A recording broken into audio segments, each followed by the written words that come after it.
Oh, good afternoon. Welcome to another edition of Workplace Wizard podcast. Now, this is brought to you with the help of Small World Solutions. Now, with their strategic performance systems, they can help you attract and retain top talent, and they will build team cohesion for you, which is great because the return on investment means that you'll have higher productivity. Now, remember this, nothing changes if nothing changes. Today, we're going to be talking about conflict in the workplace.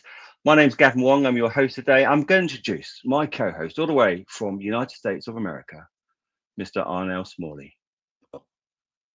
Gavin.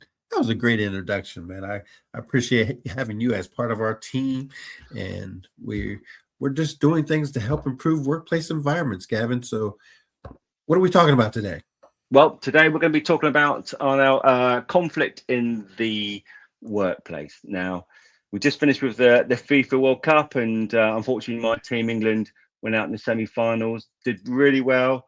But funny enough, they did really well, and all the talk from fans and pundits afterwards, oh, they weren't good enough, and and it kind of reminds me of, but actually, that no environment, no work environment will always be completely harmonious, and there's always going to be things going on within a team, whether it's from external noise or internally. And it's really important that we show people and show managers and leaders how to deal with conflict when that arises. And that's the sort of thing I want to talk about today. All right. Well, definitely, because conflict is in every workplace environment. Matter of fact, conflict is within every relationship because no two people will ever agree on everything. No, it's impossible. It's almost impossible. I'll say almost impossible. It's funny because Sandy and I just got done speaking at a conference where they brought us in to do some conflict resolution. And one of the questions I always ask is, I say, hey, how many people have I have a brother or sister? And I have them raise their hand. I say, well, keep your hand up if your brother or your sister is exactly like you. And everybody puts their hands down. Well, of course, you always have one or two people that always keep their hand up. So I asked, you two have, your brother or your sister is just like you. So you never argued, never been in a fight. And this one person said, no, we've never argued. We've never been in a fight. And I go, so you guys agree on everything? And they're like, yes. And I go, okay, well, there it is. That's the unicorn. I go, because no other two people in this world are going to agree on everything. And I'm sure there's something that they have a disagreement about, but of course you can't just drag that out of somebody. So we had one unicorn during this training. Brilliant. I forgot to ask you about that. We'll talk about that later. But hopefully that went well. I'm sure it did. But I think the conflict thing is really important because, as you said, it happens in every workplace. It happens in families and relationships. There's always going to be an element of conflict, and what drives that could be emotional stuff. There's lots of stuff. But I want to just give you a few tips about how we can deal with conflict, particularly within the workplace environment. And it's something we've alluded to before. But one of the things about dealing with conflict is that you do need to deal with it. Okay, you must deal with the conflict, because otherwise all it does is fester and it goes on and it causes other problems and issues and brings more people involved into the disagreement. But often what we want to do is also maintain connections with people. So you'll have conflict on one side, but you also, as a manager, want to maintain some level of connection with people. And this is where there's that conflict, because often people don't want to address the conflict because they're going to affect the connection they've had or the relations they have with their team members. And that's a thing that they've got to drive against, because that's actually quite negative. So I'm going to give you a little model, Mr. Smalley, about how people might be able to address some conflict in the workplace. And it's something which actually has been around for many years, and it's a model which is used by arbitration organisation within the UK, and it's called CUDSA, CUDSA, CUDSA. Okay, let me explain what it stands for. So the first one is about C, and it says you must confront the issue, and specifically it's about confronting the behaviour. Now, one of the things, if people are worried about losing connections, it's a bit like children. So don't tell children they're bad, talk about their behavior, and that's the same sort of concept. So what we want to do is confront the actual behavior which has happened. Okay, so it's about what they've done is the issue, and that's the C. So you must do something about it. The U is about understanding, because very often we might perceive that someone has done something, but through our assumptions and through our subconscious, and we spoke about this last time, particularly around those confirmatory biases, we might make assumptions about why they've done something. And actually, we could be wrong. So the understanding is to explain to people, the other person, okay, we've got what you have done something. For example, actually, I remember you said to me once before about someone not doing something because they didn't get the bigger picture. And my question would be, well, how do we know that? So someone might not do something. This is the behavior. They haven't implemented something which they've agreed to do. So rather than make assumptions about why they haven't done, the understanding is, so you haven't implemented what we've agreed to do. What's driving that for you? Or is that correct? And because what you want to do is get their perspective. Now, I might be thinking, well, they just don't get the bigger picture, and that's why they're not doing it. They might say to me, well, actually, no, I get the bigger picture. I just don't have the resources to do it. Okay. Now, that's important, because now we're talking about something completely different to what I had in mind. So the U is really probably the crucial part of this model, is to understand from the other person's perspective what's informed that behavior. Now, okay, so you haven't got enough resources. So the D, the D is to decide what the actual issue is. So the issue now isn't about not understanding the big picture. The issue is actually they don't have the resources. So that's your D. You define what the actual problem is by understanding what they do. The S is then, well, let's seek solutions together. Okay, so you haven't got enough resources. What do you think you need? And then we can have a discussion about what that is. Maybe that's about money. It might be people. It might be time. It might be your time or your advice. There might be many reasons why. Depends what resources mean to them. And at the end, you agree what the actual outcome should be. Okay, so understanding this is about resources, we've been through some options. Do we agree that this is the way to do it? Okay. And that's the model.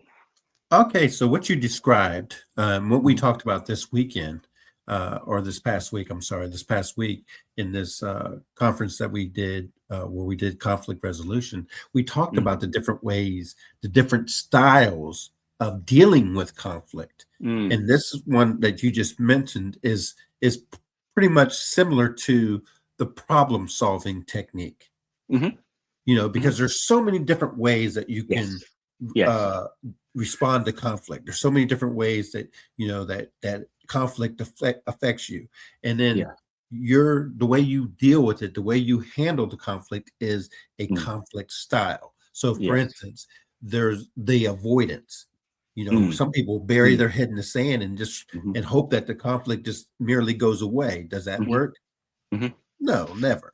But then that's just a style that people use of having conflict, because they try to avoid it. They don't, if me and you are having this conversation and you say something I know that I don't agree with and we're going to argue about it, I'll change the subject. I'll just avoid the conflict altogether. If I turn in the corner and I see you at the end and our last conversation that we had was an argument or something like that, I may turn around and go a different way. I don't come down that hallway, because I just want to avoid being in a situation that could be confrontational. So there's an avoidance is one way. Then there's compromising, all right, which is a little bit different than what you just described. Yes. You described problem solving. Compromising is more or less where, hey, we got to reach a middle ground, and I'm going to give up 50%, we got to get to this 50-50. So I'm going to give up something in order to get something in return. So it's compromising. So like Gavin, what are you going to give up? What sacrifice can you make to help us get to that middle ground, that medium, that middle ground? And compromising is just give and get. All right. Yeah. So that's another way of dealing with conflict. A third way is called yielding. And these are the individuals. It's not avoiding. These are the individuals that have perception.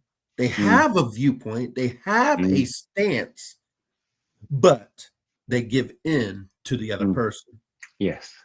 You know, so it's not avoiding, it's they just blindly, I give in. You win. We're gonna do it your way. You're gonna, you know, that's just so we don't have conflict. I'm gonna give up what I believe and we'll just follow what you're saying. So that's that yielding portion of it.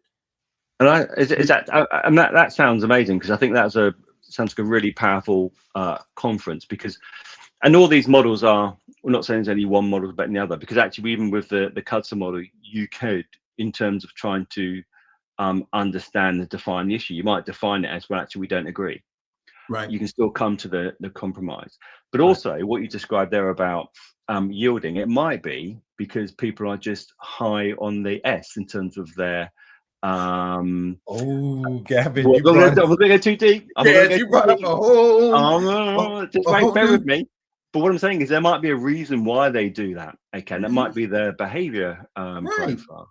But the whole point of this is that, you know, dealing with conflict is actually quite difficult, and it takes a bit of courage. And because people will always perceive that it's the worst case scenario.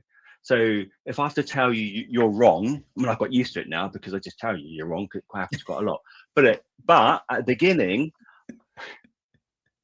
I might have been, oh my God, what's he going to say? How's he going to react? And people worry about the worst case scenario. Most times, it's never as bad as people really perceive it's going to be. So part of dealing with conflict is just got to be brave enough to take that first step. But you also got to remember, when you're saying it's not as bad as, you're referring to the way you see it. Yes. Because the way somebody else sees it could be extreme, cruciating, mind-blowing, and just an end-all. But you could see it as, you know, hey, that's just a scratch. Yes. Get up and keep playing. You know, where somebody else is like, oh my God, this is devastating. You know, my arm is broke. you know, but and you're saying, no, it's just a scratch. And that so there's different viewpoints on you know how everybody takes it. But you brought up the fact, or mentioned the fact that your human behavior style plays a major contribution on how you're going to handle conflict. Yes. You know, like for me, and one of the styles that we didn't talk about just now is like, I'm a D personality style. I'm very, you know, decisive. I'm very determined. I'm very direct. So I'll use a conflict style of forcing a lot of time. Because why? Is because I try to push my viewpoint on others. Or something like that. And then I know that I have to, because of that, I know I have to take a step back and rewind and say, wait a minute, am I offending somebody by doing this? Or am I giving this other person an opportunity? Go ahead. And we're going to bring it to a close soon, because we could talk forever about this one. But it's really important, because what you talk about there is about self-awareness. And we could go down the emotional intelligence route about understanding you, understanding how you react or relate to other people, understanding other people. It's all connected, and it's such a powerful thing. That's why Small World Solutions is such a powerful organization, because it can really help people understand that and improve how they behave. But listen, it's time for you to do the closure, because you're better than me. Well, you'll get the number wrong.